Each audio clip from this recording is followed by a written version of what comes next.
We had a cabinet meeting today here at the Polo Orchid Resort in Sohra. And this is again the intention of the government to take administration closer to the people in terms of also the cabinet moving and having these meetings in different locations. And so with that mindset, we are here today in Sohra and having this cabinet meeting, and some very, very important and crucial decisions were taken up in the meeting today. There are some administrative simple decisions, but for the sake of information, I will share all of that also with you. We had today in the cabinet decided regarding the financial powers of the executive engineer in the fisheries department. The delegation of financial powers have been given to the executive engineer. It was not there before, which means the executive engineer could not carry out small works and had to go for approvals all the time. And this is being done as per the provisions in other departments where the executive engineers have certain delegation of financial powers. So what is there in the other departments, similar delegation of the financial powers have been given to the executive engineer in the fisheries department. Second is that there is practice in the government where government employees in situations where certain ailments are there, additional leave is given to them depending on the seriousness of the ailment. So in addition to what is there already, today the cabinet has decided that for government servants undergoing transplantation of human organs, we will give an additional leave up to 6 months for that particular operation or that particular transplantation to take place. So this is over and above the other provisions that are there for leave. And these are of course very, very complicated and very specific cases, and hence it's not a general case, but as you understand, these are complicated situations, so they require the necessary support from the government, and government today and the cabinet today has decided to give up to 6 months additional leave for government servants undergoing transplantation of human organs. We've also finalized the list for the salute for the 26th of January, the public day. So the different VIPs have been nominated for different locations. List will come out later on. We have also amended the Meghalaya Factories Rules 1980 Act. This is being done in line with Government of India's ease of doing business provisions, where certain licenses which had to be renewed on an annual basis, Government of India has proposed in those licenses that the licenses should be extended up to 10 years, and of course regular checks and monitoring must be done by government. So accordingly, in those factory licenses, we have made those amendments as per the recommendation of Government of India in line with ease of doing business. We have also put a provision there where in terms of women staff who are working, earlier there was no permission for women to work in night shifts, and Government of India, as per the ease of doing business and provisions, has asked different states to amend that law, and in Northeast Assam has done that, and we are the second state to do that today. So this will allow and permit women also, following of course certain security measures. All those measures, about 25 of them are laid down, including CCTV cameras, including different mechanisms to monitor. So all the safety measures must be implemented, and the amendment to allow women, if they wish to, be in night shift in the factories or in other workplaces. Those provisions are being relaxed by the cabinet as per the mandate given by Government of India. We have also today brought in the bill for the Meghalaya's Ceiling on Government Guarantees Bill 2025. As you're aware that government time to time guarantees the loans taken by different government agencies like MECL or MTDC or MTC. So the loans are taken by these agencies, but the banks sometimes require the government to guarantee these loans, and we have done this for many organizations, mostly MECL. But this was done without a proper, you can say, a mechanism or a structure. And hence Government of India, especially the RBI, has asked different governments, state governments, to come out with an act that would put a ceiling or a structure overall to these government guarantees that are there, which means how much can a state government give in a particular year, how much can a government guarantee for loans taken by different agencies, up to what limit, what are the rules to be followed, so on and so forth. This particular act will define the Meghalaya ceiling on government guarantees. So therefore this bill today was brought in the cabinet. We have passed it, and accordingly we will be presenting it in the assembly during the budget session, to be clear.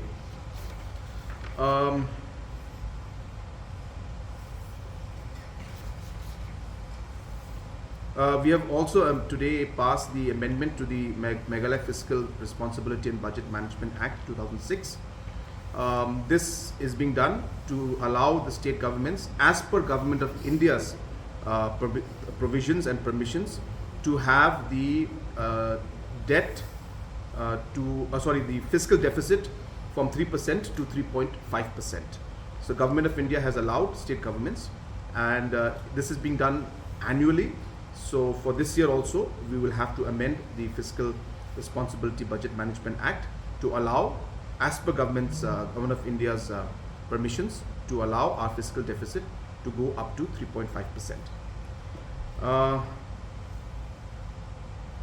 Also, we have taken a decision today for the new Shillong water supply scheme for DRDA that is the Deputy Commissioner, to facilitate the process of land required for the new Shillong water supply scheme.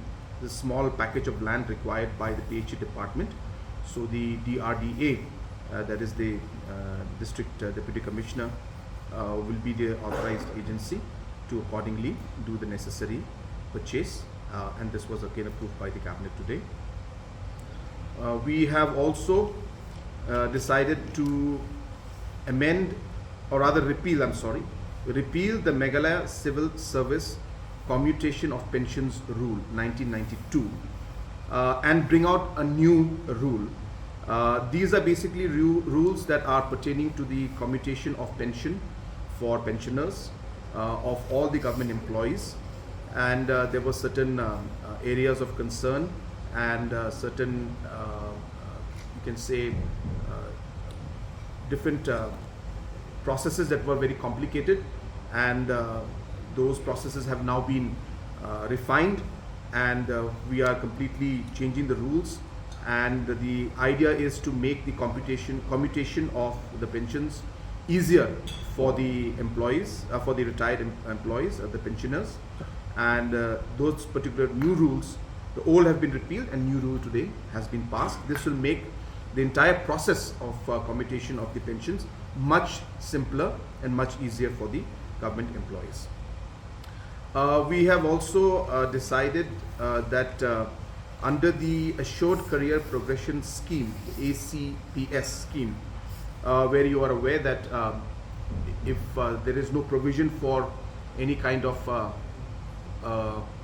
promotion for a particular government employee, this ACPS scheme allows them to go to the next level in terms of their pay scale, even though the promotion is not given, but the pay scale level goes up every 12 years.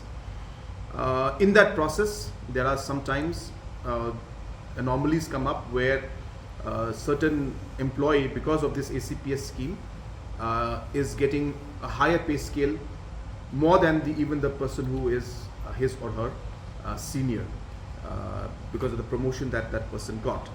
So these anomalies occur once in a while in certain departments. In order to ensure that the same level is maintained between the people who have been getting the ACPS scheme and the individuals who are promoted and are senior to the persons who got the ACPS scheme, we have allowed the finance department today to, in a way, at par, bring the two together so that these anomalies are not there anymore. This has been happening in the past, but it has been done at the level of the finance department. We wanted to regularize it, and so today the cabinet has regularized it and given the formal approval for finance department on a case-to-case basis, look into these areas and take the necessary decision to bring them at par. Apart from this, there were a few very important decisions that have been taken. The cabinet has revised the floor rates of minimum wage in Meghalaya today. So those amounts have been increased. We will send you a detailed note of the actual amounts that have gone up for unskilled, skilled, so on and so forth. So the minimum wage for the state has been increased, and that was a very important decision taken today. Second important decision that has been taken today is that we have amended the Meghalaya Buildings and Other Construction Workers Regulation of Employment and Conditions Rule 2008. Now, you're aware that we are having a labor cess amount that is collected, and this amount then is used for the benefit of the laborers. And these are laborers who are registered with the government, and about 85,000 of them are registered. There are different benefits, like you get benefits for medical payments, you get benefits if there's some other disabilities, you get payments also for education of children, studying in schools, colleges. So we have enhanced those benefits today. And so with that, now the amendment, the amounts that are going to go to the families and the laborers who are registered under this particular rules, they will get higher benefits now. So details, there are too many of them. We'll send them in a note or something. But I would like to inform you that the cabinet has today decided to increase the benefits for the laborers who are registered under these particular rules. Another very, very important decision we have taken today. If you recall, in 2022, there were ad hoc employees who were appointed pre-2007 based on, I mean, they were appointed on the ad hoc, on regular post, but it was an ad hoc appointment, meaning the proper recruitment procedure was not followed. And at that point in time, the Supreme Court had mandated the government to either regularize them or terminate them and follow a process of recruiting the employees again. And then in that time, 2022, government of Meghalaya decided, the cabinet decided that we will regularize, as per the Supreme Court mandate, those 3,000 employees. Now, once we did that, the departments, because there are massive appointments done in different departments in different locations, and a large number were missed out. That means people who are before 2007, the cutoff date. I'm not talking about individuals who were appointed post 2007. This is pre 2007. So there was still about 850 people, as per our list, who were missed out during that approval that was given by the cabinet. So it is the same yardstick for that particular group, but it is being employees who are in ad hoc appointments against sanctioned post. So 800 plus, about 850 plus minus employees who were left out, the government today has decided to regularize their appointment. So this is a very important one. That many of them missed out. We have now added those 850 plus to that list, and we have regularized them today. Another very, very important decision that was again taken by the cabinet today was a new program which we are calling CM Assure.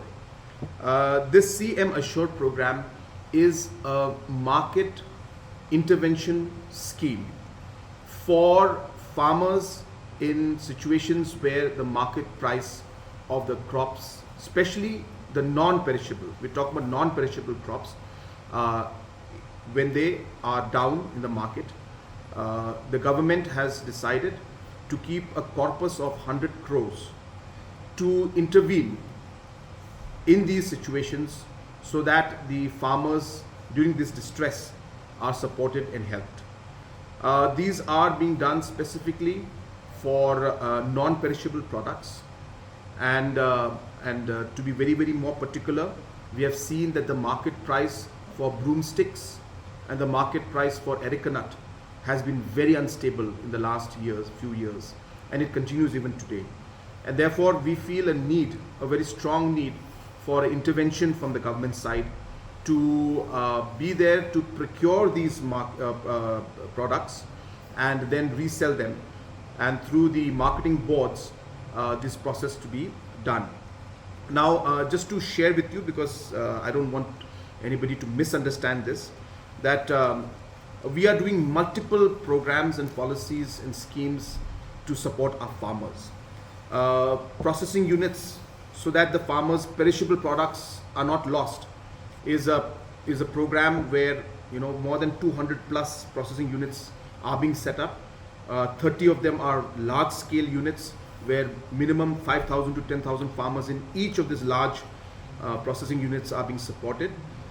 These schemes are there to help the perishable products. So for example, if you have the jackfruit, you have different fruit products, they've been converted into chips, into juice, into powder, into ice cream. So we are doing interventions for pineapple, packaging and processing being done in Ribhoy. We're going to have a very large processing unit that's going to come up for ginger in Ribhoy district, because Ribhoy is a large producer of ginger. So at multiple levels, interventions are being done to support the farmers. But when it comes to non-perishable products like broomstick and areca nut, there is a limited scope of support, and therefore this system is being conceptualized, and today it's been passed by the cabinet. It is an intervention. It is not any kind of a MSP or any kind of a support. These are purely market interventions based on the market cycle, based on the distress that is there, based on the particular year. These interventions either will be done or will not be done. So it's not that it's going to be done every year at every time, but we felt that it's important to keep a mechanism in place that whenever such distress is there for the farmers, then we can activate this mechanism to then help the farmers, so that at least a basic income can come into them, and the marketing board will then figure out how we'll be able to resell this to different parts of the state or the country, and even export the products if necessary. So this is a new scheme which is called CM Assure, and we're very happy to announce that broomsticks and areca nut will be addressed this year. The broomstick farmers are facing a lot of problem. They have met me, in fact, from East Khasi Hills broomstick farmers. They had come and met me about 2 months back, and that is what triggered this particular thought process to come up with a program that would give some kind of relief during distress times. And therefore we're happy to announce this program. As I said, for this year we have kept a budget of 100 crores from the state, and we're getting about 20 crores from Tribal Affairs Ministry, Government of India, to further support this particular program, because Government of India also has a scheme, but they have limited amount. So therefore 100 crores will be committed from state government and 20 crores from the center, and this will be a pool that will keep revolving, because we'll buy the products to the marketing boards, we will sell it, the money will come back into this pool, and we'll keep rotating it and intervene as and when required in the market to help the farmers, especially, as I said, for the non-perishable products. So these were the important decisions that we made.